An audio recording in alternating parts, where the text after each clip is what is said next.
Friends, a new star is born every day while we are happily sleeping. At Day Out with a Star platform, we are the star hunters. We bring you stories of amazing professionals, founders, entrepreneurs, and artists who are leaving an impact in the sands of time through their creativity. Today, we are happy to bring you a star and its founder, Tarun Nanda, who has dedicated his life cleaning lakes in India. Tarun, welcome to our show. Thank you. Thank you for having us. Who is Tarun? This is my favorite question. Rome was not built in a day, right? Tell me about your life story right from your childhood days, which became an inspiration to try something different. I'm half Indian, half Dutch, but I was born in England. So I used to visit India as a child. And, the stark contrast between India and England left a big impression on me. But I stayed in England and I went to college there, became a civil and environmental engineer. And basically after 5 years in England of doing the same thing over and over, following set procedures, manuals, I thought I'd come to India and see what was happening here and what I could do. Why India suddenly? After being born in Belgium, studied in London, why India suddenly? Because I've always visited. It's my relatives are also here. And you see the conditions here. And for an engineer, it's a great, huge challenge. I've also been to Africa and seen the challenges there. But being half Indian is a natural choice to come here and to take on the challenges. India is also a great place to be, and it's very different to England. It's a great place to be for an engineer. So how did you germinate this idea of Evolve as a founder entrepreneur? Share me that story. I came here with a pretty open mind. I first year learning what was happening, why the problems exist. And so, I started with a farmhouse where they needed to, basically the groundwater is falling at a very fast rate in Delhi. Right. They're predicting it's going to run out, in a few months, that's what they're saying. These farmhouses, they all want nice green lawns and flower beds, but they have no way to do that. So we started just with recycling the wastewater there.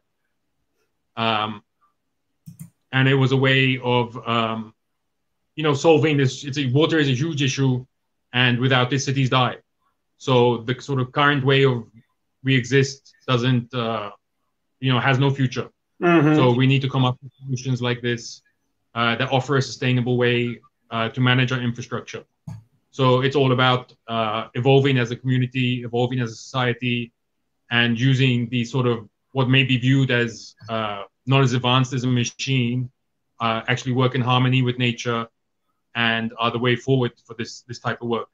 So even after the farmhouse, I went on to a much larger community, a whole slum. And there, the only way for citizens can't really manage a machine, but wetland is relatively simple. All you need is gardening skills.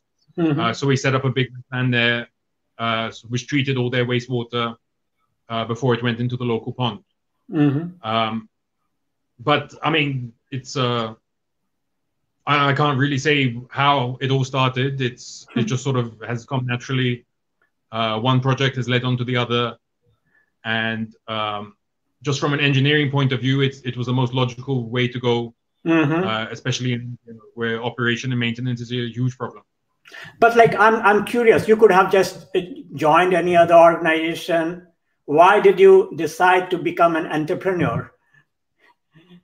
It was the challenge I was looking for, really. It's taking on the water pollution problem in India. Right. It's a huge challenge. You got to tackle the authorities. You got to deal with the technical issue itself. And it's just great to be doing something that has never been done before. And sort of been pioneering. And for an engineer, it's sort of a professional goal to do this kind of work. No, and it's very enjoyable. I completely like the way you think and about the challenges. So, one of your most successful challenge that you handled was the Hauz Khas Lake, right? So let's I mean, share your that was journey. in the middle of. Yeah. Can you hear me? Sorry, I can hear you. Okay, great. So let's share your journey of reviving and cleaning the Hauz Khas Lake through photos and videos and your own story. Tell me about how you came about this project. So actually, it all started more about 3 years ago, where I was giving a talk. I presented all the work done in slums and farmhouses. I was a bit critical of the authorities and saying, if I can do it, why can't they do it? And some people from the DDA happened to be there. The DDA is the Delhi Development Authority. So we met and we started talking about what we could do. And Hauz Khas Lake, it's very central. It's right around a lot of bars and restaurants. And there's always been a very bad smell from it. So it seemed like a good location to try, because the whole idea, like especially working with the authorities, it's much easier to try and get the funding from somewhere else and just get the permission from the authorities. Right. So Hauz Khas Lake was the prime location, and I thought it'd be relatively easy to get corporate funding. So we came up with this idea of how to revive the lake. And then for the first year, we had no funding. Okay. So we did a lot of it with volunteers, donations. People adopted these floating wetland islands that helped to clean up the lake. Schools came down. And then after about a year into that, we got a corporate sponsor, Paryavaran, and they helped us construct the two main wetlands we made to filter the water. Okay. And then once we had the funding, it took us about 3 months to finish everything off. And since then, it's mainly operational issues that we've been facing. But after about 4 or 5 months of operation, the whole smell from the lake was gone. And now we're focusing on filtering the lake water itself and removing the algae.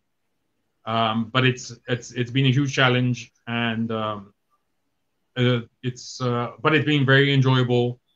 It's a sort of 10-acre lake, and we try to involve the community as much as possible. We've also tried to prevent pollution at the lake. Like people who throw in bread, they come with carrier bags full of their food waste, throw that into. So we've had to prevent that. And in Delhi, people say you get stabbed and shot. And actually, people have been quite abusive. So, oh my God. We carry now a lathi, pepper spray. We have a taser. Oh my goodness. People take their Alsatians there, let them run loose. So I've been bitten by a dog once already. Wow. It's a crazy place to be doing this kind of work. No, I applaud your dedication, and you said it is enjoyable. Let me share some photos. That is you, one of them, right? No, actually, these are two volunteers who came down. Okay. And they worked even though it was over 40 degrees. And I mean, because we had no funding, we were having to use, recycled materials. Right. We were gathering bricks and then getting people to break them into smaller pieces. And that's what we used as sort of a foundation for the wetlands. Okay. And they also act as a filter media. So, yeah, I don't see this as enjoyable work. How about your volunteers? Yeah, I mean, people actually, because there's so much talk about water pollution, there's so much talk about climate change, but there's very few activities that people can join in that actually help. So, I mean, most people are very enthusiastic about it. They enjoy it, and they get to see the progress as it happens. And now, whenever they come to the lake, they can say they've played a part in constructing this. This was the first. This is the inlet channel. Actually, this was all cleaned out. It was full of garbage. It's where all the sludge was collected, and the sludge was on the bottom.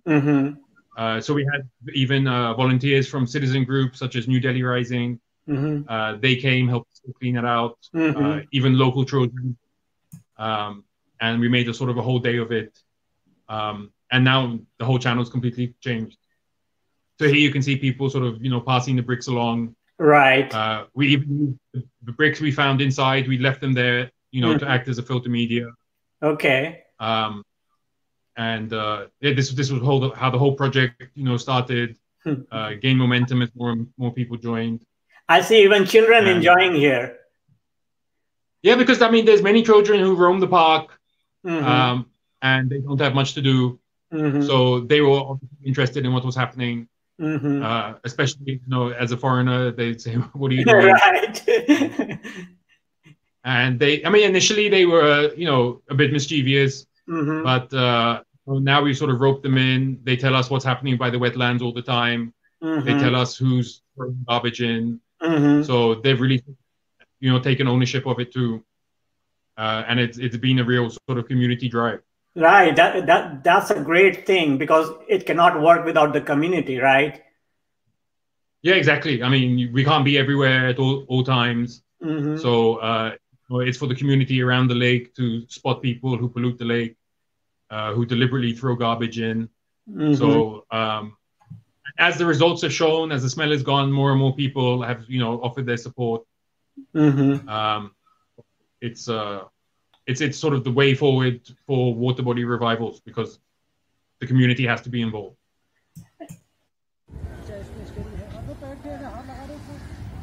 Why are you aiming for the trees? Is that the video after you clean the lake?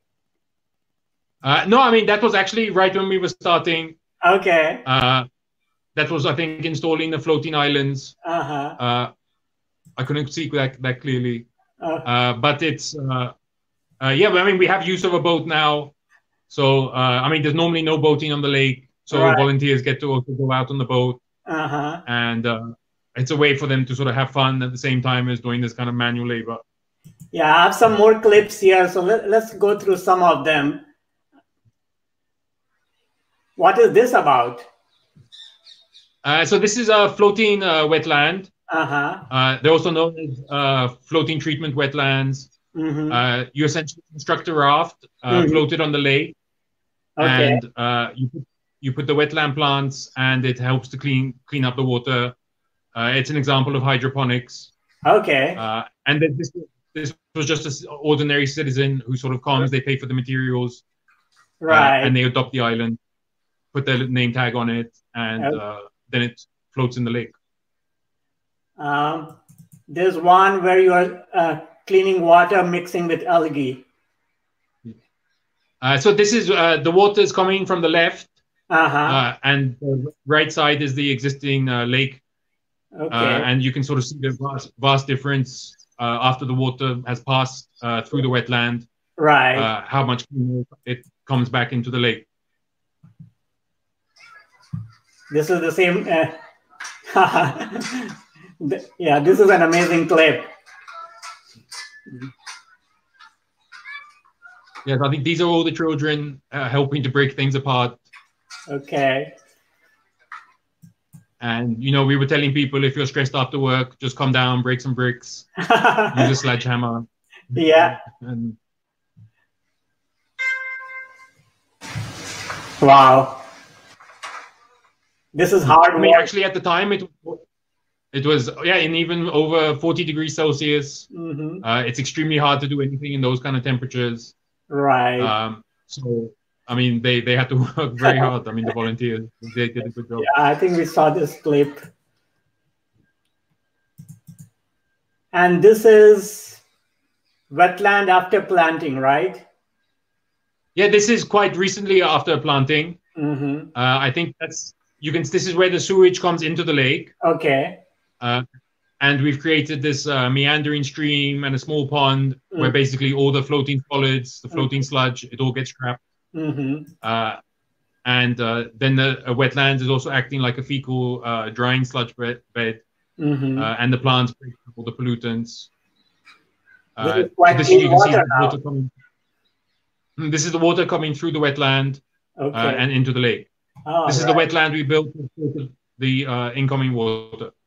And this is the sludge left in the wetland, right? Sludge left in the wetland. Mm-hmm. So you can see just how much is generated, how much used to come into the lake, Mm-hmm. and it just used to float all around, causing a big smell. Right. And in this way, we trap everything here. And because the plants are there, there's no real smell that comes from this wetland. Mm-hmm. And now the plants are even taller. They're over 4 meters tall. Oh, wow. And they've really spread out. Now, this is real amazing stuff.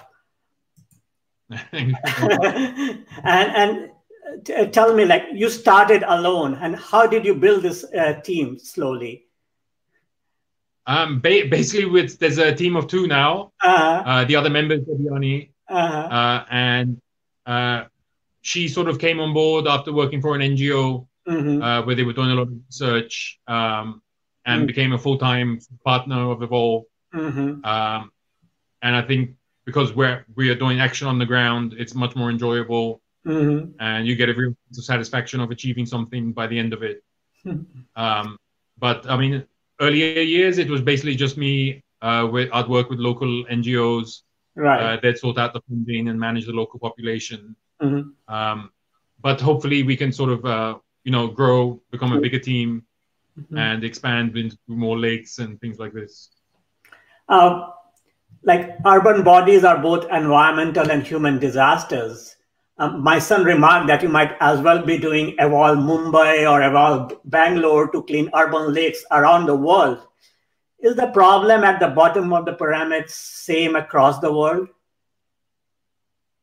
I don't know about across the world, but in India, certainly the same problems exist everywhere. Basically, sewage goes into every lake and river. Government-run sewage treatment plants are run very poorly. They release untreated sewage. And the government really doesn't know how to solve this problem. Foreign consultants who come, they basically say, stop polluting. Right. Which in India is never going to happen. So we work on the assumption that people are going to pollute. So let's turn our lakes and rivers into ecosystems that can cope with this pollution. But why have we been so unsuccessful in cleaning our water bodies? So, I mean, there's a lot of problems in India. And one of them is the engineering sector as a whole and the way the government operates. Okay. So, I mean, the government doesn't appoint consultants to identify problems and to, come up with measures. They don't do feasibility studies. What they tend to do is wait for businessmen to approach them with solutions, saying this will work, this will work. And the businessmen aren't even really engineers. Right. So they just focus on one solution and they say, do this, do this. Then, I mean, obviously in India, there's a huge problem with corruption, which influences these kind of infrastructure problems in a huge way. So nobody really knows how to solve these problems. Right. No means in the government for innovation to really be supported. Everything has to go to tender. So it's sort of a combination of lots of factors. But technology is definitely not the problem. I mean, the technology exists to solve all these problems. It's a problem with the authorities. It's a problem with the way the whole country works. And it's also, people pollute all their water bodies just like that. It's also part of the culture to throw this roti in. People do it whenever somebody gets sick. They say, let's go throw some roti in the lake. So, and it's part of their culture to just dump all their waste everywhere.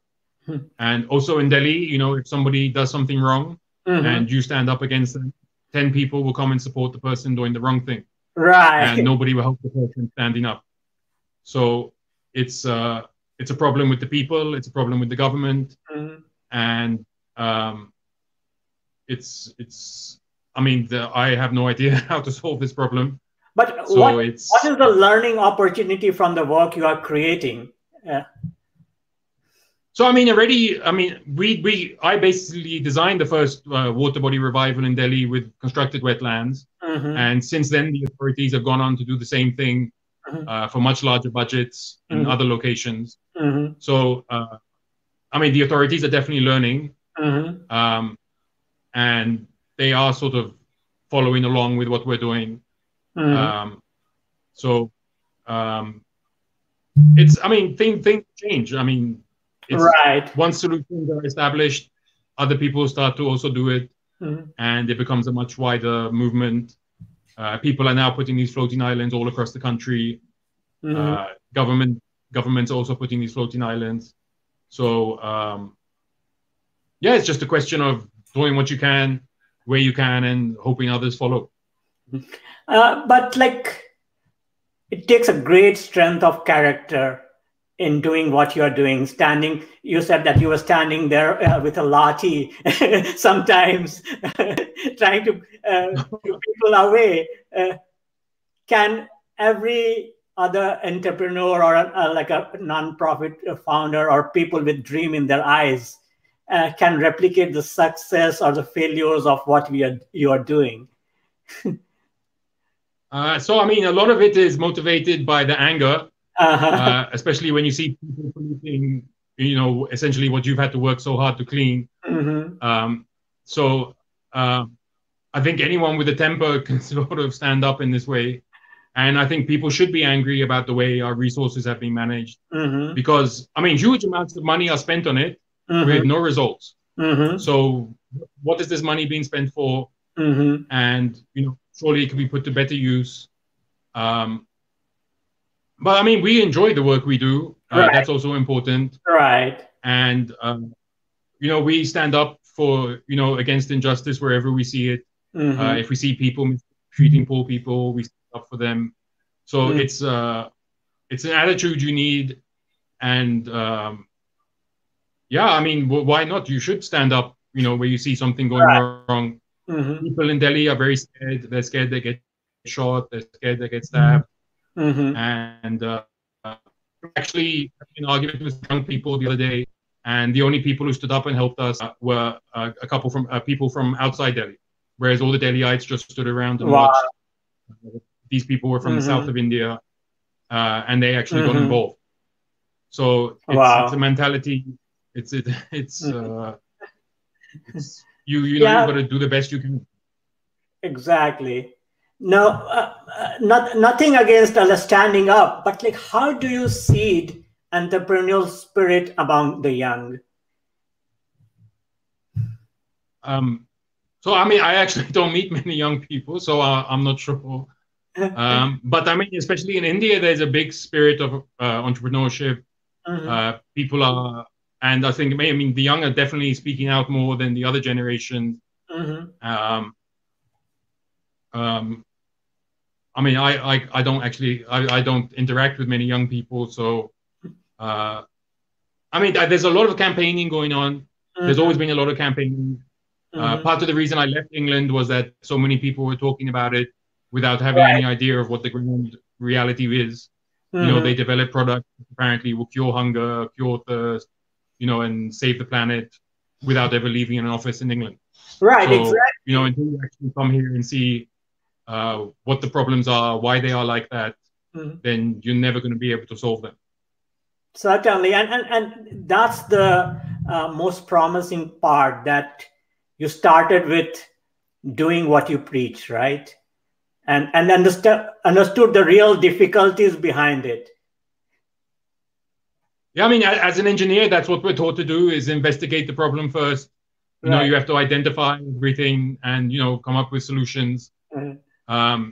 So I would say I've done nothing that is any other engineer wouldn't have done. Right. And, in India, the profession of engineering is disregarded. It's looked down upon. But actually, engineers are crucial for the proper development of society. Without good engineering, you have sewage treatment plants that fail. Things don't work. Although that happens for a lot of other reasons in India, especially. But I've seen sewage pumping stations that are basically shut off, so that the person running it can save the money on the gasoline. And instead of going to a treatment plant, all that sewage just flows into the Yamuna. Yeah, so, but it is so common that you spend so much money, probably from foreign assistance or elsewhere, doing the capital investment. And then when it comes to the maintenance, you just leave it alone, right? Yeah, I mean, I would say there's hardly any oversight or any enforcement of regulations. I I'd say things are starting to change a bit. I mean, I have been reading about things being shut down, the government trying to do things. But yeah, I mean, a lot of it just comes down to operation and maintenance. I mean, and that has to be overseen. It has to be done professionally, and that's severely lacking. No, you are certainly an inspiration to. I also run the Indian Environment Network, paryavaran.com, and I'll certainly share this video with everyone. You are an inspiration to all the environmental engineers out there. And some of them are still on the same boat, I'm telling you. So they will certainly understand what you are doing.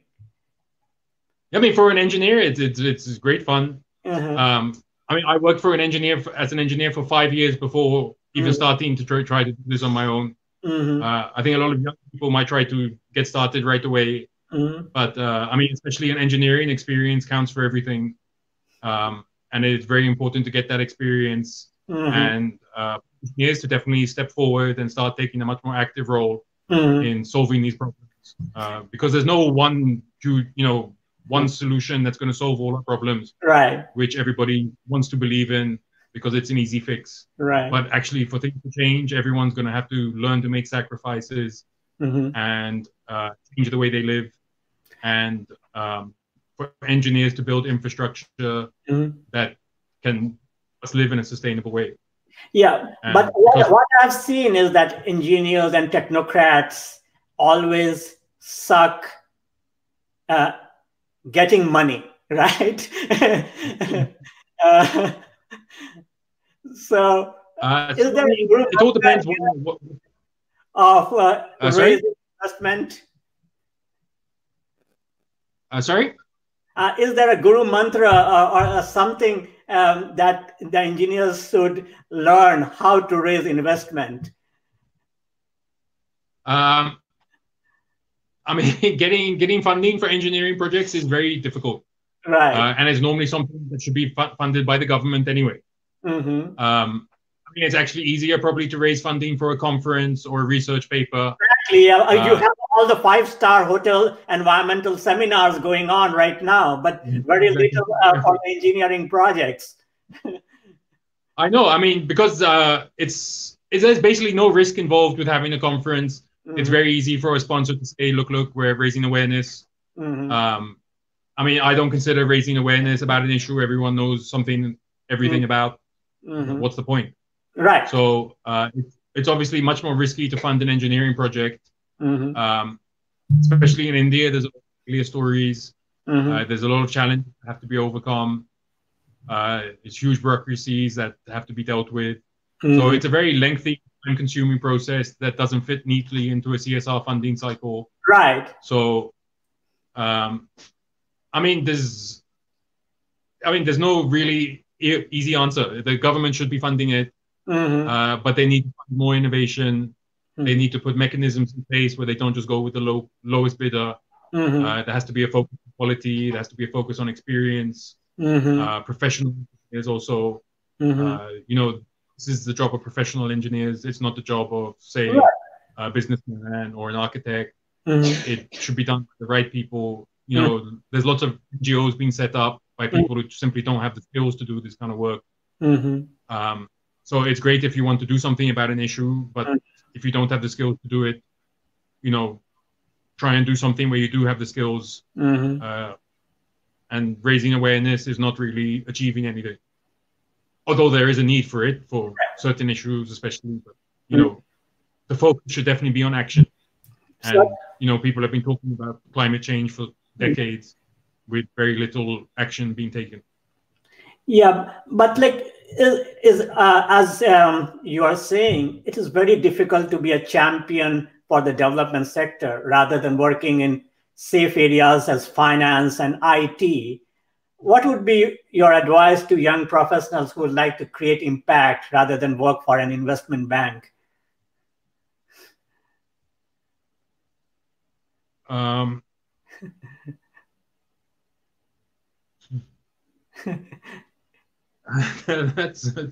That's a tricky question. So I'd say you've got to be prepared to work hard. You're going to have to work as hard as you would setting up setting up a business. You should be prepared to face tactics from people who will try and stop you, and you should be prepared to play as dirty as they play. It's not. People think just because they are doing something good that it will be easy, that people will help them. It's not the case at all. I'd say be prepared for a fight, and yeah, just keep going. Eventually, you know, your enthusiasm will win through. Determination, and as long as you keep hassling them, you will make progress. I'd say making progress, constant progress is an important factor. Exactly, one step at a time, right? Yeah, one step at a time. Start small, go bigger. Right. And yeah, always rely on the truth as your ally. It's very hard for people to criticize you if you're just standing up for the truth, and you have a body of work to sort of support, you know, your argument. Tell me, how's this journey seeding your knowledge about this beautiful world have changed you as a person? So, I mean,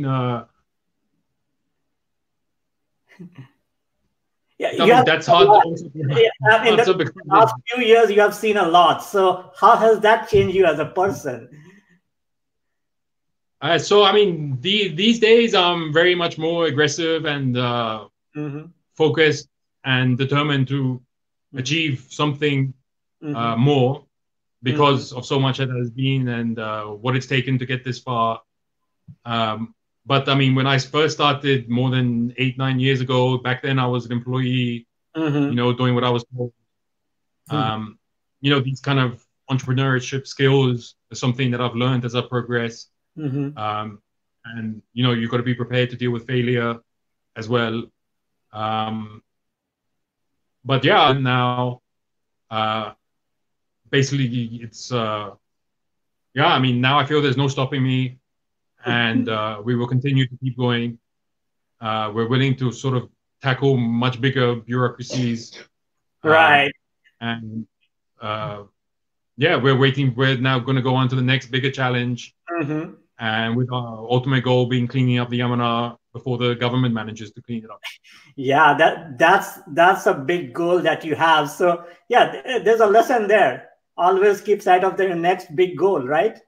Stepping stone. Yeah, I mean, yeah, I mean, life is fun, you know. Life is wonderful.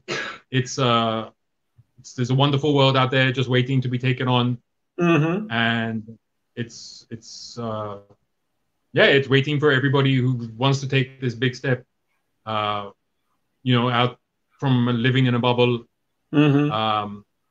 which, you know, living a salaried existence, you know, especially in England, it was very routine and mundane. Right. So now there's much more opportunity, and yeah, we're free to do what you want. And, yeah, you brought up a point. It was very mundane and regular working in another company in London, and now there's so many challenges every day to take care of, which keeps you going, right?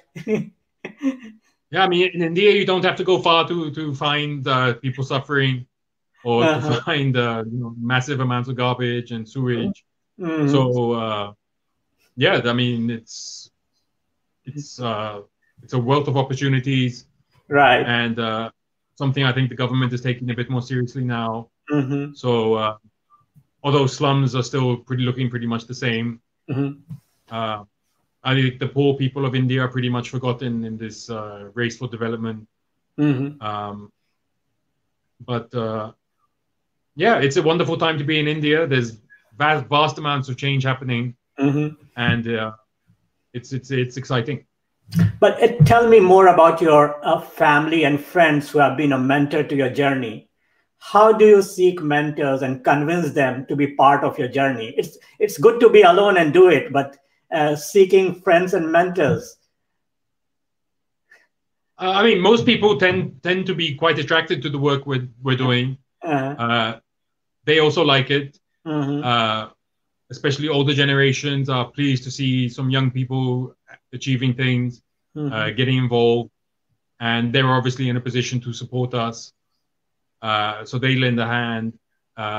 They give whatever advice they can, and yeah, I think everyone's united by the cause rather than what as an individual. You know, everybody wants to see a better India. Everyone's sick of our rivers just looking like sewage. Everyone's sick of the smell. Now we have a mountain of garbage in Delhi, and that's quite a sight to see. It actually looks like a mountain. It's quite unbelievable, and then people live right all around the base. So yeah, I mean, people want development. People want prosperity. People are sick of it, and so. But like, yeah, take example of Debyani. How did she become part of your team? I think she just also enjoyed the work.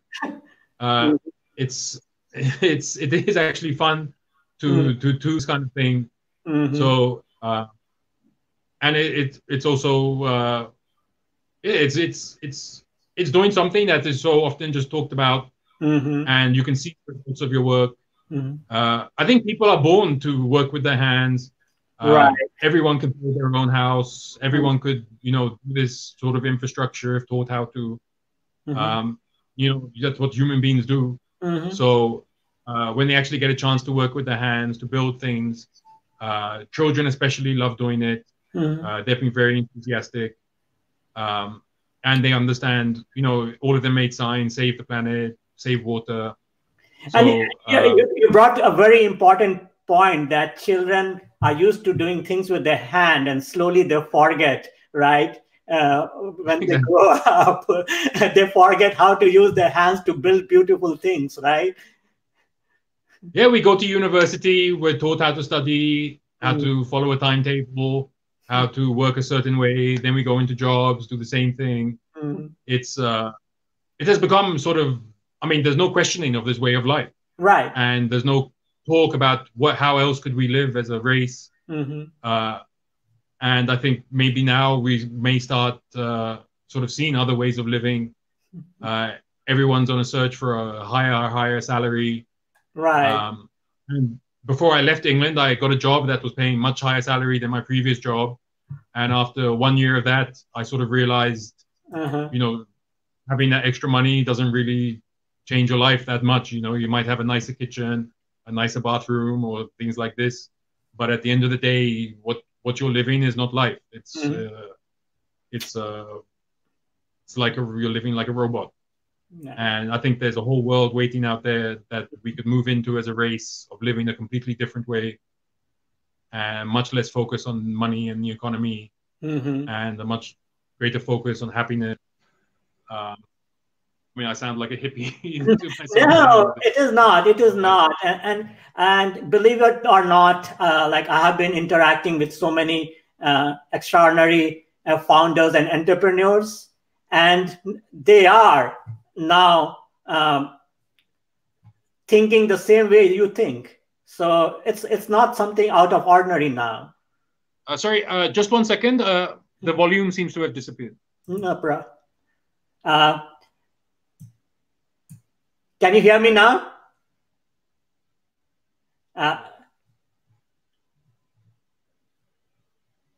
Can you hear me now? I can just about hear you. Okay. Wait, if you give me 1 second, I'll try and fix it. Yeah, no problem. Go ahead. So here was Tarun doing ordinary things in an extraordinary way, or to say extraordinary things in an ordinary way.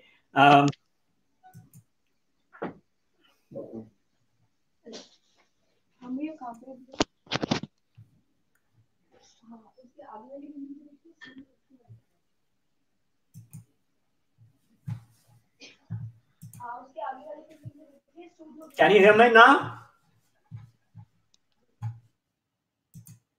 Can you hear me now? It's still a bit soft. Can I leave and rejoin? Yeah, go ahead. Try that. Okay. Yeah. Anyway, we are recording it, so I'll delete this portion. Okay.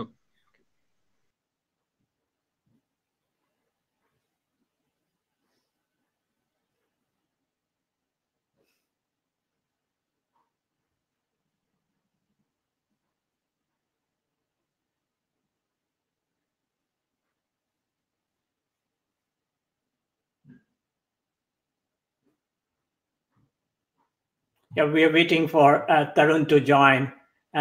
During that time, let's see if we can.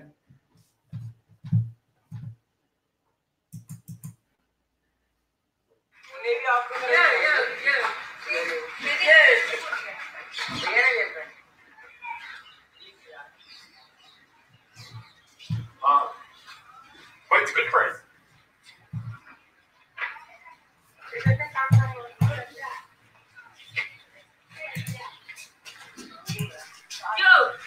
Can you hear me now?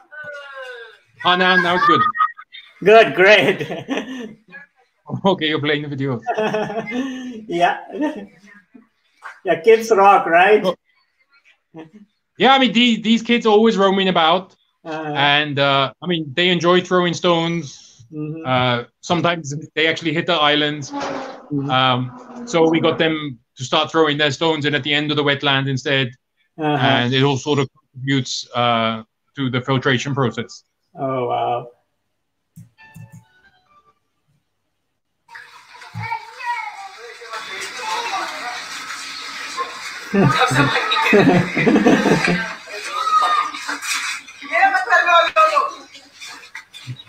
Yeah. He also want to do that.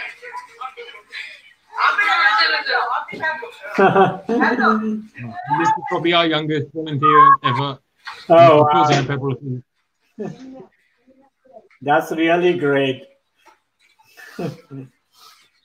I mean, we spend so much time by the lake.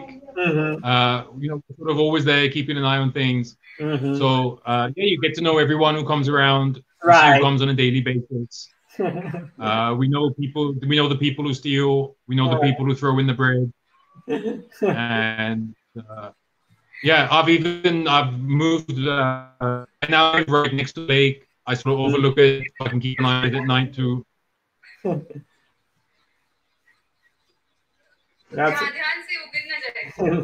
That's great.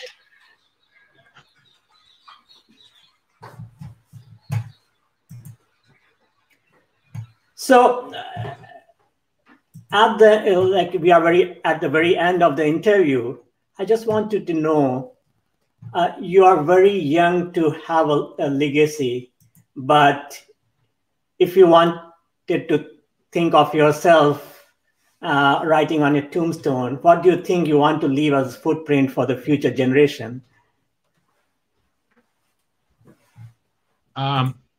I mean, I hope to have demonstrated that you can, as an individual citizen, do something about this. Especially if you're an engineer, but even if you're not, you can step up. It's very important to question the people in authority, and to question what's happening, and to think about it. I'm not sure about tombstone. I'll probably that I've sort of been living in India so long. But right. Yeah, it's important to try and to not be afraid. Too many people are afraid of failure. Too many people are afraid to stand up. And yeah, I mean, there's nothing to lose. It's you have a life and you should live it,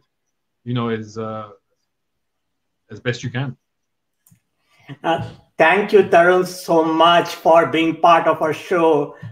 You have a real inspiration, believe it or not. And I would certainly be happy to come back and interview in a year's time, and let's see where you are and how you're working to still work your dream. Yeah, it'd be great to see you here in India. It's I'm sure it's changed a lot since you used to live here. Right. And thank you for having us. It's an honor to be called a star. Is Devyani there? No, Debian is not here. Not there. I also wanted to say hi to her, but maybe next time. Again, Actually, thank you, right Hauz now team. there's a big festival happening in India right now. It's the Durga Puja. So Exactly. everyone goes to these events now. No, you guys are doing amazing work. Thank you, Tarun, and thank you to your team. No, thank you so much.